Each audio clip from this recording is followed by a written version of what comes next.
Shana Tova, everyone. It's our first time back in person in almost 4 years. We've been back in person all of those years, but it's the first time that we're back the way we were before the pandemic, in 2 rooms filled. And it's so great to see so many familiar faces, to see so many new faces, to see so many growing families. And I know that Dory and our family join with me in wishing you all a happy, healthy, and sweet new year.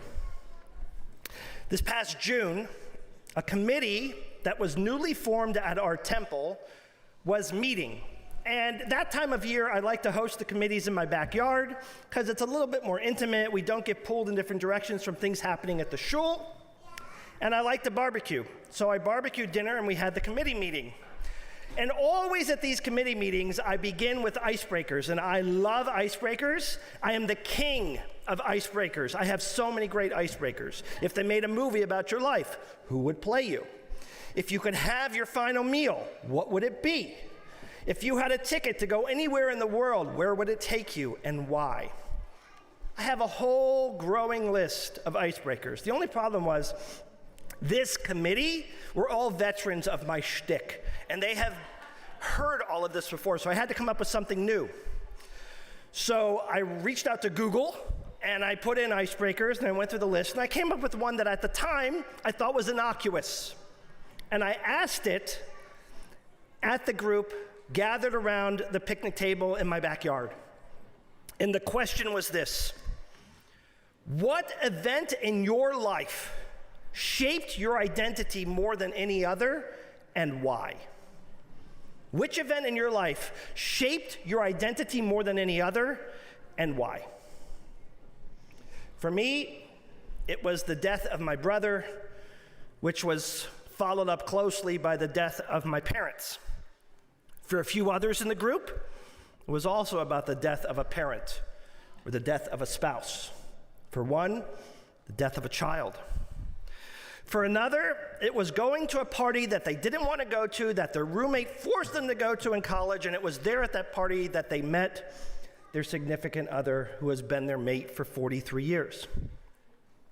For one person in the room, it was this terrible diagnosis. For another person, it was when they were fired for their job that they held for 20 years because of a budget cut. And for another, it was witnessing and surviving September 11th, being in the towers and coming out alive. So indulge me for a minute, and let's use the same prompt. Ask yourself in your head and answer to yourself, which event in your life shaped your identity more than any other? And before you answer being a parent, I want you to remember that being a parent is an ongoing shaping of our identity. Think about what event, not being a parent, shaped your identity more than any other.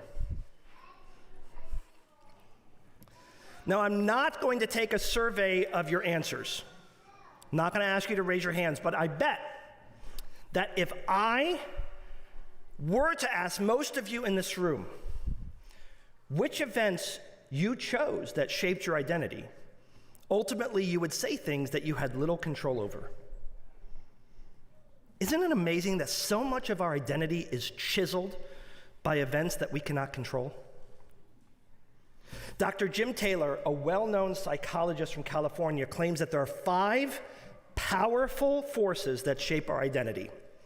First is genes, then he says upbringing, popular culture, technology, and unexpected events. And what Dr. Taylor is saying is that way more than 50% of who we are, our identity, our beliefs, our reactions, our behaviors, are shaped by these 5 things. And here's the kicker: we have no control over those 5 things. We have no say in the genes that we're born into. We have zero input into the values and the household and religion that we're raised within. We're not involved in the choice of when or where or to whom we're born, whether we're born in Israel or whether we're born in war-torn Ukraine or in the middle of Bergen County or Chicago or even Venezuela. Of course, we have no say in the time frame when we're born. whether we're hippies or we're boomers or we're Gen Xers or millennials. And the greatest common denominator that shapes us are events that we can't anticipate, we can't expect, and we cannot prepare for. Whether it's an earthquake or a tsunami, a hurricane, terrorism, and accidents and diagnoses and even death, the events that we can't control are some of the very biggest determinants of who we are and how we got to be who we are on this very day. With these variables in mind, and knowing events that we do not control will define us, why do we spend so much time trying to control things that ultimately will not change our core identities? Why are we so involved with doing things, grabbing things, making things, and experiencing things that won't change any of those more than 60% things that have already chiseled out our core identity? Do we really have control over anything in life? Anything that matters? Anything that shapes our identities, or our beliefs, or our behaviors? Did you have any say if your parent wasn't present in your life? Or if your spouse was abusive? Or if your kid was born with a disability? Or if your sister was stricken with cancer? Or if your brother was an alcoholic? Or if you survived a car accident by a drunk driver? Or if your family members didn't survive an accident by a drunk driver? These seminal events and occurrences make indelible marks on our individual identities. Some people run toward these realities and others run away from them, hiding from them, pretending like they didn't exist and they can wish them away, like they're not real. Many in this congregation learned about my oldest brother Gabriel 17 years ago during my first High Holiday sermon as your rabbi. As we heard from Robin not long ago, many new people have joined our temple family since. So thank you all for allowing me to remind some of you and to introduce others to my brother Gabe. Gabe was 14 years older than I. He was in college when I was 4 years old. He was like a second dad to me. He was even named the godfather at my bris. He followed in the career path of our dad, and he became a rabbi. Shortly after he launched his career, and when his baby girl was 2 years young, on July the 17th, 1996, when Gabriel was just 36 years old, he died by suicide. Our family knew that he struggled with mental health issues, but we never knew of its severity or the depth of his illness and his pain. Nothing shaped our family more than this tragedy that my parents endured and that my brothers and I endured. Surprisingly, our family was not bashful about addressing the circumstances of Gabe's death. People from earlier generations remember well when suicide wasn't spoken about and families politely skirted the issue. And we didn't do that.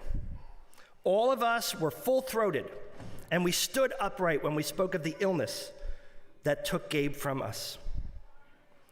And then, a natural byproduct of that candor happened. Something was the result of it. I became called upon and reached out to regularly by phone, by email, by text, to be a resource and a specialist on issues of Judaism and suicide and mental wellness. People from all walks of life, Reform, Conservative, Orthodox, people in the Christian world, people in the Muslim world, people who weren't even of the faith world, people in all types of media reached out to me to talk about this issue. And I became known as the resource for mental wellness and suicide. And to be honest with all of you, I hated it. I mean, who wants to be known as the suicide rabbi?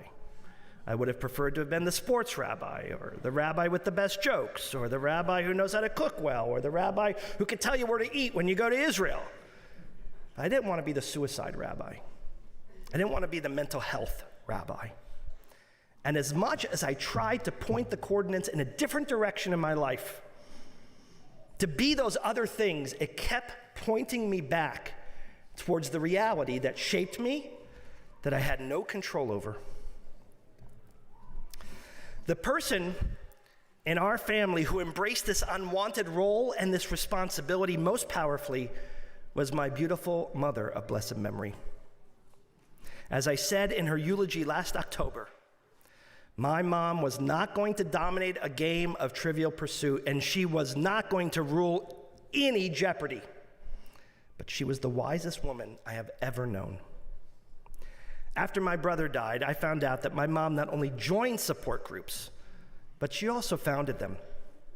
First, for family members who lost a loved one by suicide, and then for parents who lost a child.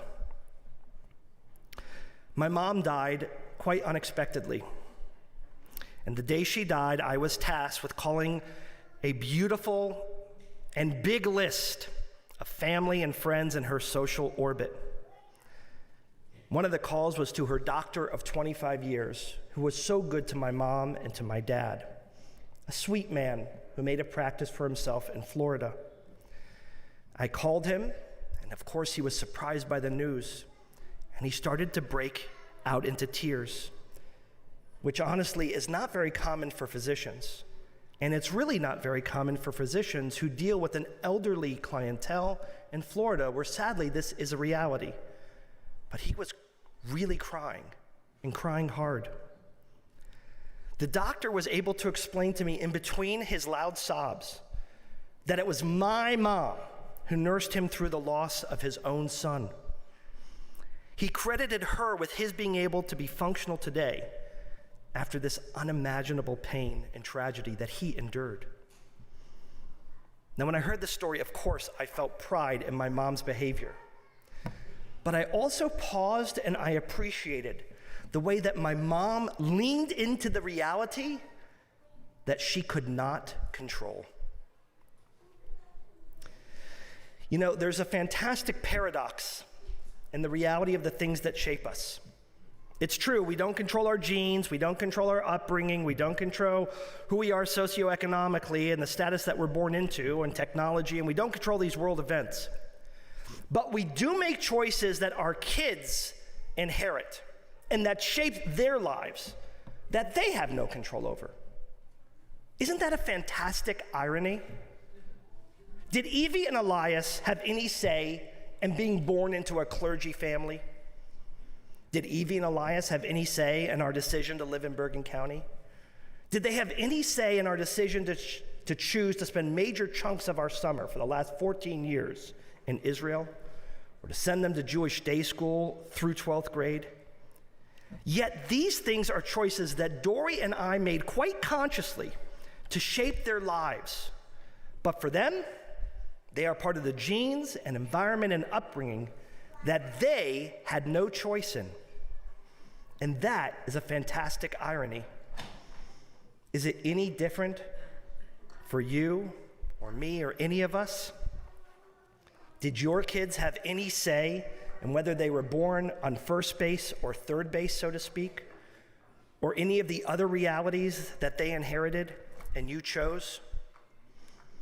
Who in this room had any say in being born to Holocaust survivors, or parents who endured the Great Depression, or parents who gave you the most beautiful gift of a loving house and the blessings of generosity and kindness, and those who you might be sitting next to who weren't afforded such blessings?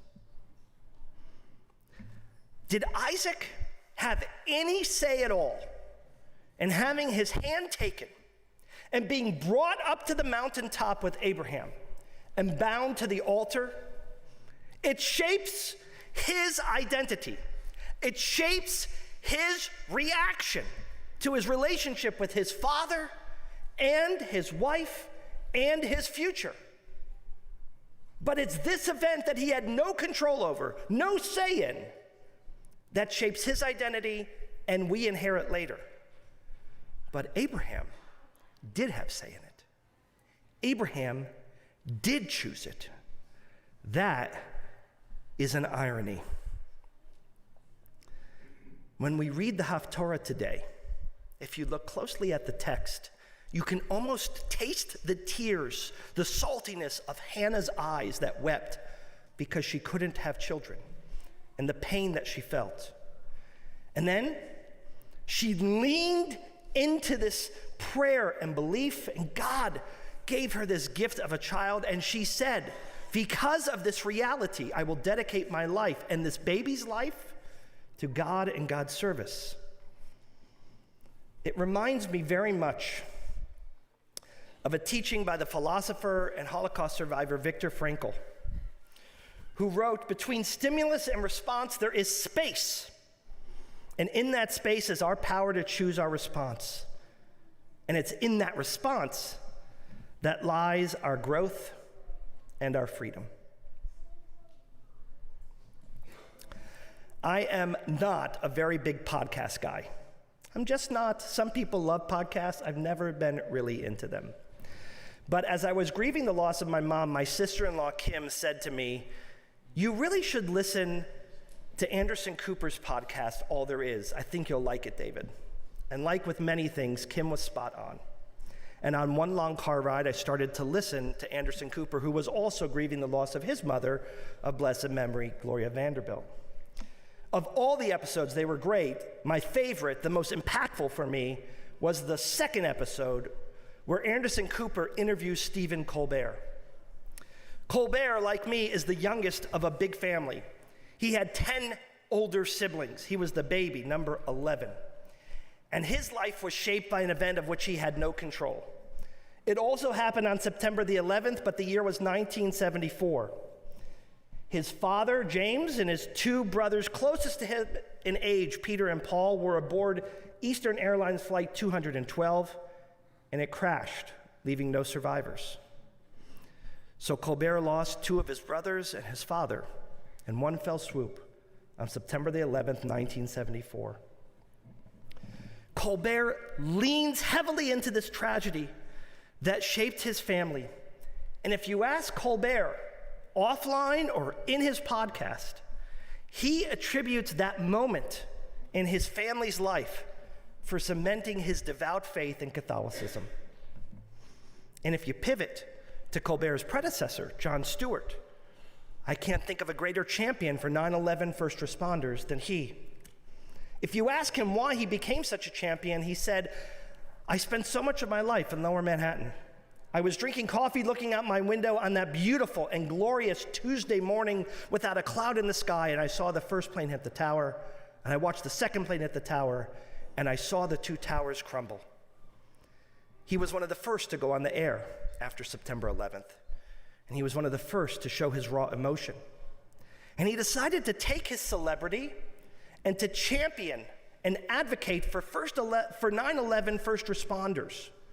And in doing so, he has tried to advocate for Congress to have funds and resources to help those who dedicated their life to find survivors and to honor their memory. Jon Stewart didn't have anything to do with 9/11, of course. He had nothing to do with this tragedy. But the tragedy shaped him. And as a result of that, it shaped how he chose to spend the next years of his life. Now, I've been the rabbi of this synagogue for a while now. I have had the great fortune of naming babies who then have bar and bat mitzvahs on this bima. I have had the great fortune of officiating at weddings and then naming babies and officiating at brises. I recently had a wedding that I officiated and then named the babies and just had those children's b'nai mitzvah on this bima. And I've even officiated at weddings of children that I have b'nai mitzvah. It has been a gorgeous and unexpected gift that has been bestowed upon me and our family. And in the past 21 years that I've stood on this bima for the high holidays, I have been given this special peephole, this perch, to participate in some of the most sacred, joyous, and even at times painful parts of all of your lives. And to stand by your side and to be a shepherd with you has been nothing short of a blessing. The common denominator that this congregation shares, though, is that no one, No one here, and no one in the other room, and no one outside, and no one who's watching by streaming, and no one who chose not to come today. No one is immune to the factors and events that shape our identity. Not a one of us. And the reason that I share today about my brother and about my mother is not to flaunt my grief or to bare my chest, but to remind all of you that we're all equal, that regardless of whether we sit on the bema or in the pews or the folding chairs, we all share that same fate. So what do we do with this reality? Do we just submit to the notion that we have no control in our lives, that God plans everything, and we humans are going to follow the path that's set for us, and that if we dare plan anything, all we're going to do is just make God laugh? What do we do? You know, Rosh Hashanah is a unique holiday for many reasons. One of the reasons why it's unique is in its timing and the way it's declared. Almost every other holiday we have is at the middle of the month. Purim is in the middle of the month. Passover is the middle of the month. Sukkot is in the middle of the month. Even Tu B'Shvat and Tu B'Av are in the middle of the month. Shavuos is on the 6th of the month. This is one of the only holidays we have that's at the beginning of the month, when there's a new moon. And ironically, the new moon really means no moon, just a very sliver of a moon. So how did we declare a new moon? Well, long before there was Snapchat, Twitter, X, Facebook, texting, messaging, fax machines, emails, telephones, someone would be deputized with going up to the top of a mountain and looking through the clouds and looking for a sliver of what was the new moon. And if they could verify that indeed there was a new moon, they would come down and tell the Sanhedrin, tell the court, and they would declare the new moon and the holidays that would fall afterwards. So they could declare when Rosh Hashanah would be, and 10 days later would be Yom Kippur, and 5 days after that would be Sukkot, and on and on and on. But if that one person let their mind wander, or they had a fight with their spouse, or they were worried if they didn't tie their donkey up well enough at the bottom of the mountain and it got loose, and they weren't paying close attention, then that whole system could be thrown off. So what's amazing about that is that Rosh Hashanah is an absolute hybrid. You see, God creates the moon. We have no role in creating the moon. God did that. But we, humans, declare its arrival and its sanctity. Just like Shabbat. We didn't create the world. We didn't create the day. But we are the ones that make it holy. So too is the reality for all of us that there are forces in our lives that we have no control over that will happen no matter what, that will shape and chisel our identities. But how we accept those realities is up to us. So what do we do with that? How can we have a role in living our lives if so much is beyond our control? I want to share 3 brief ideas with you that we can incorporate. The first is who you surround yourself with matters. Jim Rohn, who's the entrepreneur and motivational speaker, says that by the law of averages, the 5 closest friends you keep in life will influence how you make choices, what you do, and how you will have impact in others. It won't change your core identity, but it might change many of the choices that you make for you and for your family afterwards.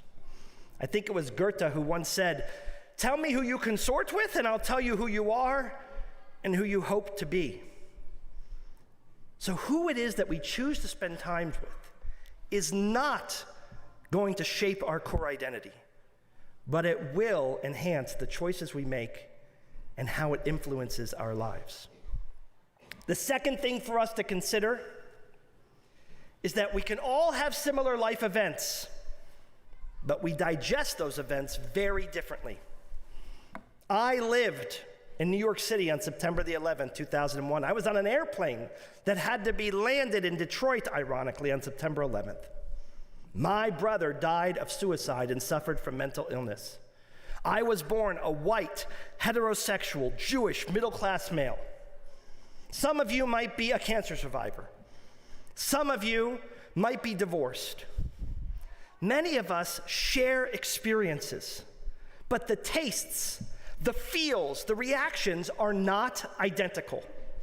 As I like to say, just because we have the same ingredients doesn't mean it tastes the same and doesn't mean we'll digest it the same. It will taste and be digested based on our personal metabolism, and we cannot project that equality on everyone. Yes, we're equal in experience, but not in how we react to the experience. And creating a space where we can make room for those different reactions is critical to those events that shape our lives.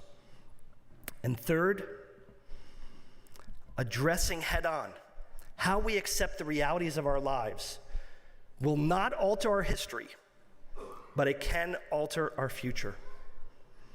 I'm not sure if you know this, but 20% of Americans suffer from chronic pain. That's a big number, 20%. They did a research project not long ago where all the people who were suffering from chronic pain met with a therapist for 2 years. And they came out with 83% saying the following, which was amazing. None of them left their therapy sessions thinking that their chronic pain had disappeared. They all still suffered from chronic pain. But 83% were able to work on categorizing the things that mattered the most in their lives so that they could make their pain more manageable and live with it. Meaning, through time and help and resource and working with others, you can indeed not erase a reality, but adapt to it. So too, we cannot unring the bell of the fire that ravaged your house. We can't undo your wife's infidelity. I can't cure your sister's cancer. And you cannot take away your daughter's anxiety or your son's learning difference. And you can't change your father's abuse.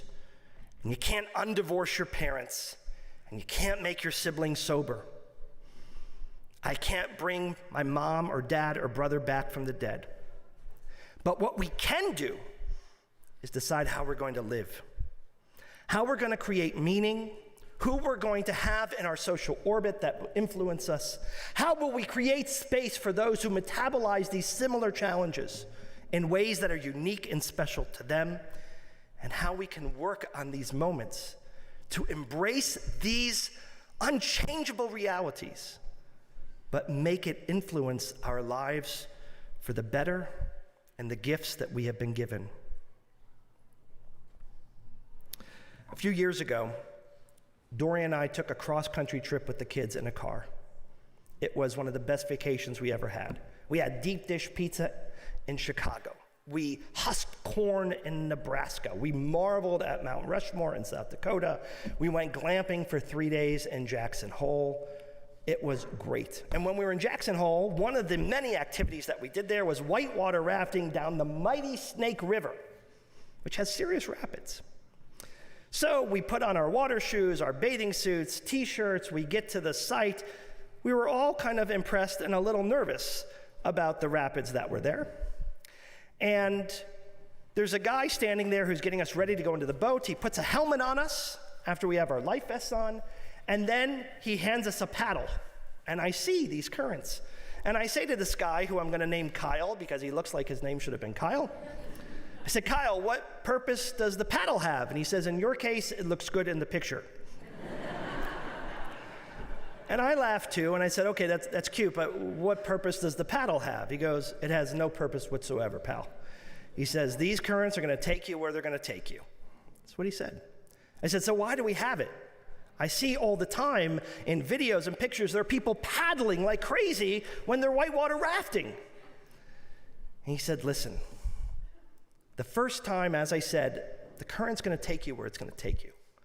But after you learn to ride this thing a little while, after you learn to deal with the water in your face and the splashing and the coldness of it, you're going to be able to paddle and make minor adjustments in the boat. It won't change where you're going, but it might change the way you get there. Bingo. So too, Rosh Hashanah is a day that we have all donned our life vests and been given a paddle for the course ahead.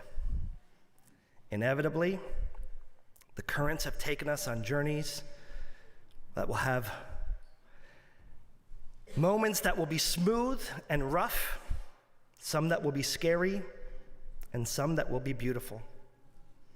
Today is a day to grab that proverbial paddle and lean into the path that you are on, to where that current is taking us and where we came from, and to make those adjustments so that we have meaning and purpose to add to the gift that we have all been given by being present on this very day, the gift of life and hope, and the gift of our existence and in shaping our future. Shana Tova, everyone.